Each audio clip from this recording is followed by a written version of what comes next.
Welcome back to the channel. Today we are going to be talking about books.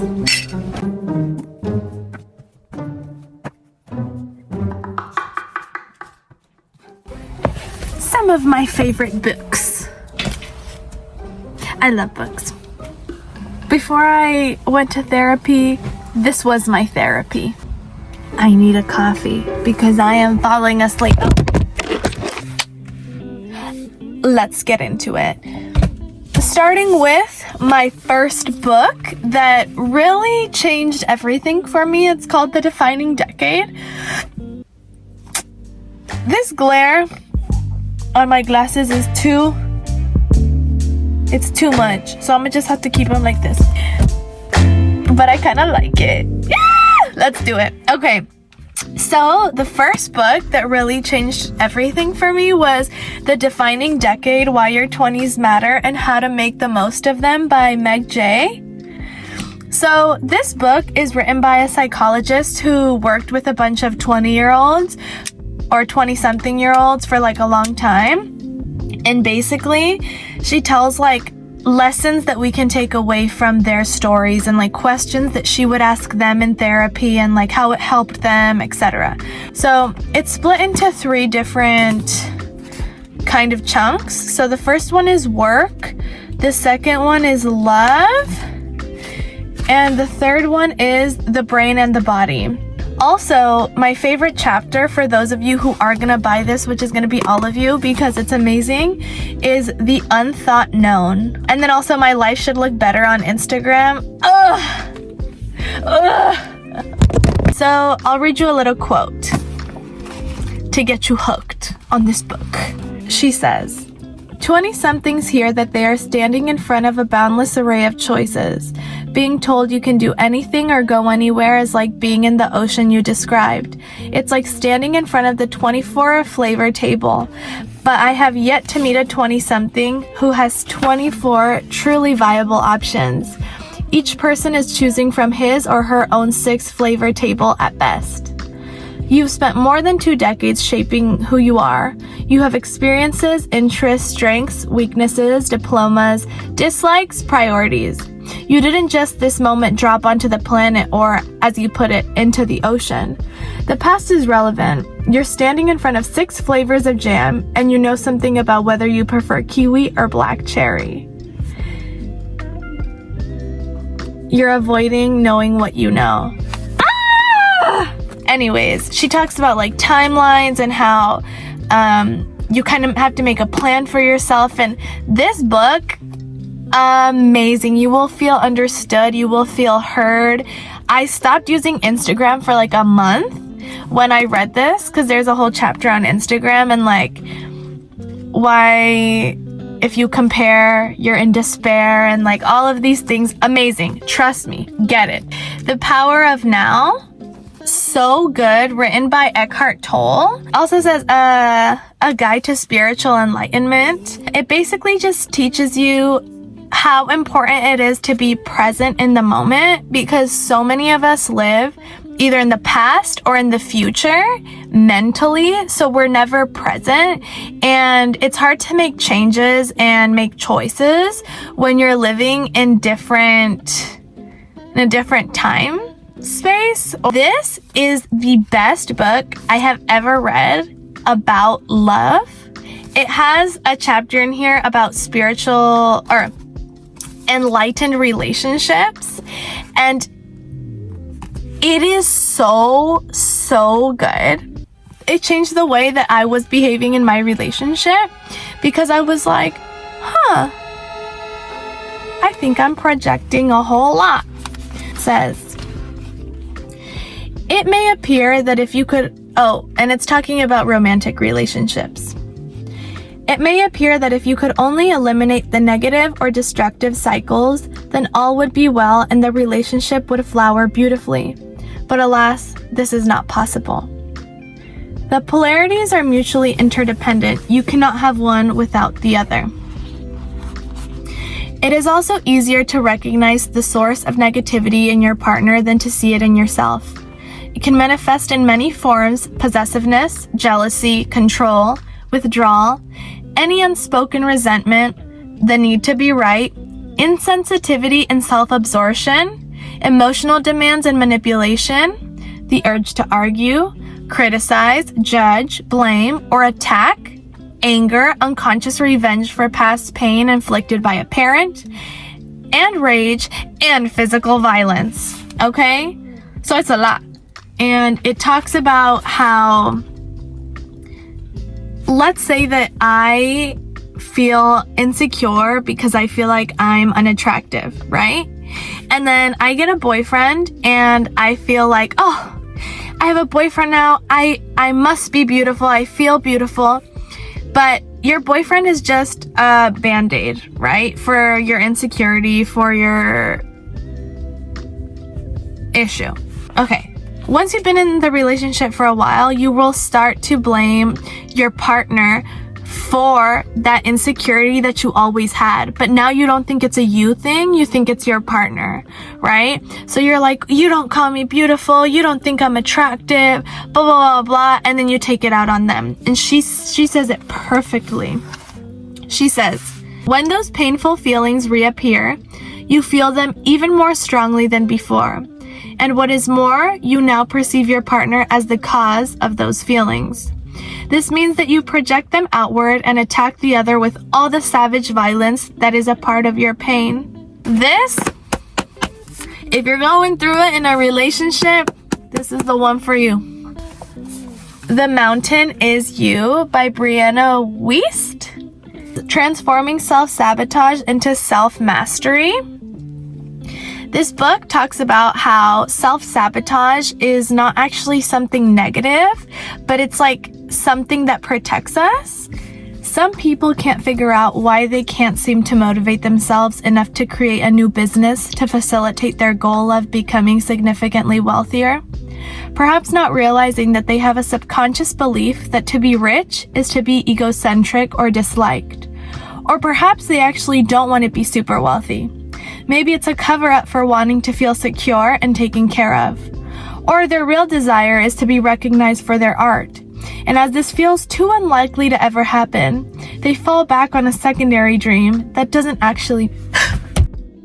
My dad scared me. Sorry.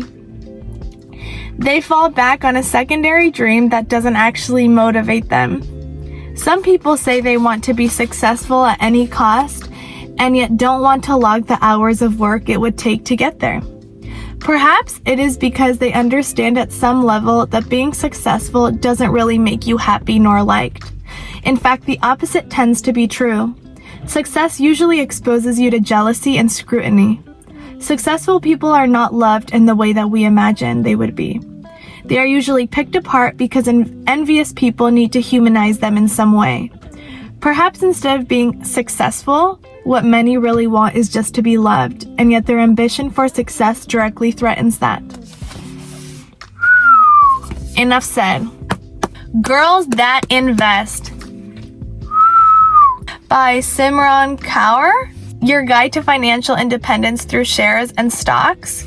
So this talks about the stock market and how a lot of terms used and like vocabulary used for the stock market sounds really complicated, which makes makes a lot of people like women and minorities not feel comfortable enough to join, or not feel educated or smart enough to join and be a part of the stock market and like invest. But actually, like, it's done on purpose to keep those groups of people out.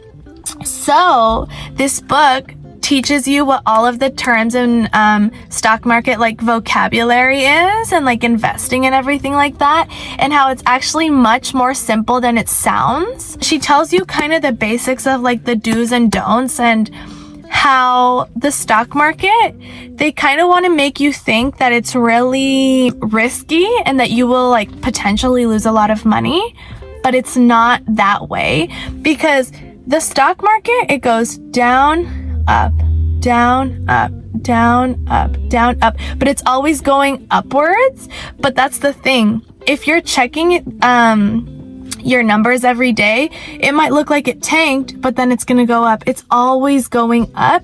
So that's why you shouldn't be afraid to invest, but you should know how to invest. So get this book, get to studying, buy a highlighter, get some sticky notes, and let's go. Next. Breaking the Habit of Being Yourself by Dr. Joe Dispenza. This one took me a little while to get through, but it says how to lose your mind and create a new one.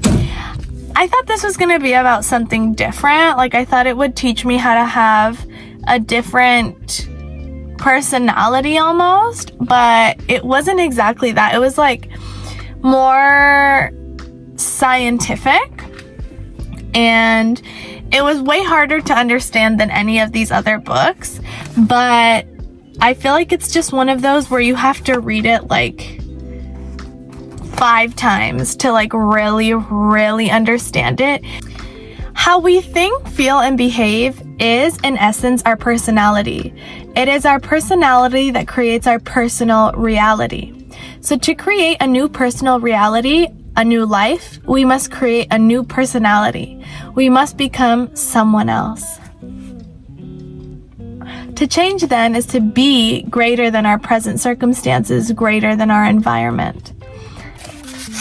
Talks about the identity gap, and then this top hand is how we appear, and then this bottom hand is who we really are. Okay, so it says how we appear is the image or the facade that we project to the world. That self is everything we do in order to show up looking a certain way and to present to others a consistent exterior reality. This first aspect of the self is a veneer of how we want everyone to see us. How we really are, represented by the bottom hand, is how we feel, especially when we are not distracted by the external environment. It is our familiar emotions when we are not preoccupied by life. It's what we hide about ourselves. Dr. Joe, coming for all of us. Okay, so this book, it starts talking about all of these different things about like personality and etc. And then the last part of this book, it talks about how to meditate. This is good. Atomic Habits. I really like this book, but I'm only like halfway done with it. But it teaches you about like habit stacking, and basically that's when you pair something that you have to do with something that you want to do.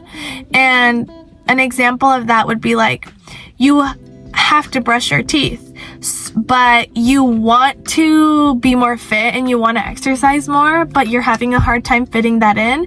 So every time that before you brush your teeth, you decide, okay, I'm going to start the habit of doing 10 push-ups outside the bathroom, and then I'll go brush my teeth. We copy the way our parents handle arguments, the way our peers flirt with one another, the way our coworkers get results. When your friends smoke, you give it a try too. When your wife has a habit of double checking that door is locked before going to bed, you pick it up as well. I find that I often imitate the behavior of those around me without realizing it. In conversation, I'll automatically assume the body posture of the other person. In college, I began to talk like my roommates. When traveling to other countries, I unconsciously imitate the local accent despite reminding myself to stop. As a general rule, the closer we are to someone, the more likely we are to imitate some of their habits. Because it really makes you think like, who do I hang out with? And what habits have I picked up from them? And are they benefiting me? And if not, then snip, snip. I'm just kidding. You don't have to cut them off completely, but think about it. No, I'm just kidding. No, I'm not kidding. I'm dead serious. No, I am kidding. You Are a Baddie at Making Money by Jen Sincero. It's about the mindset of wealth and how if you think that people who are rich are evil and bad and selfish, then you will not be rich, because you already have that idea that if you become rich, you will be evil and you will be bad. So it shows you how to like switch things up. If you're going to make the kind of money you've never made before, you're going to have to do a whole lot of stuff you ain't never done before, which will scare and challenge and excite the crap out of you. So you're going to want to be real fired up about getting rich and very clear about why it's so important to you. So for this, I feel like it applies to me because I'm starting my dance business and I'm like really going for it this time. So I just made my official website. I bought a domain for the first time. I'm invested in business cards. Like, I'm investing in all these things because I want to see results. And so like she said, if you're going to make the kind of money you've never made before, you're going to have to do a whole lot of stuff you ain't ever done before. And like, I've been teaching for a while, and at times it's really the struggle bus. So I'm excited because I am finally going for it and being like, you know what? You have to invest to get money out. But that's that for that. The Subtle Art of Not Giving a Okay, by Mark Manson. A counterintuitive approach to living a good life. But I just think the chapter titles are hilarious, so let me just read those to you. Don't try. Happiness is a problem. You are not special. The value of suffering.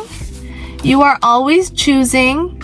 You're wrong about everything. Failure is the way forward.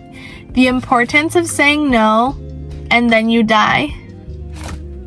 Mark, my guy, you're keeping it too real for me. That's probably why I haven't finished it. I'm like, Mark. We joke online about the first world problems, but we really have become victims of our own success. Stress-related health issues, anxiety disorders, and cases of depression have skyrocketed over the past 30 years. Despite the fact that everyone has a flat-screen TV and can have their groceries delivered.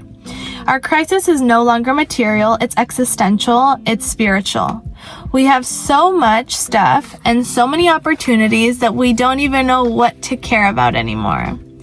Because there's an infinite amount of things we can now see or know, there are also an infinite number of ways we can discover that we don't measure up, that we're not good enough, that things aren't as great as they could be, and this rips us apart inside. Because here's the thing that's wrong with all of the how to be happy stuff that's been shared 8 million times on Facebook in the past few years. Here's what nobody realizes about all of this crap. The desire for more positive experience is itself a negative experience. And paradoxically, the acceptance of one's negative experience is itself a positive experience. Yep. Another great line. Another great line by Mr. Mark. Run. Run right now. Don't walk and buy these books. Because they are amazing. They will change your mindset and they will change your life. Trust me. What order I would buy them in? Read them in?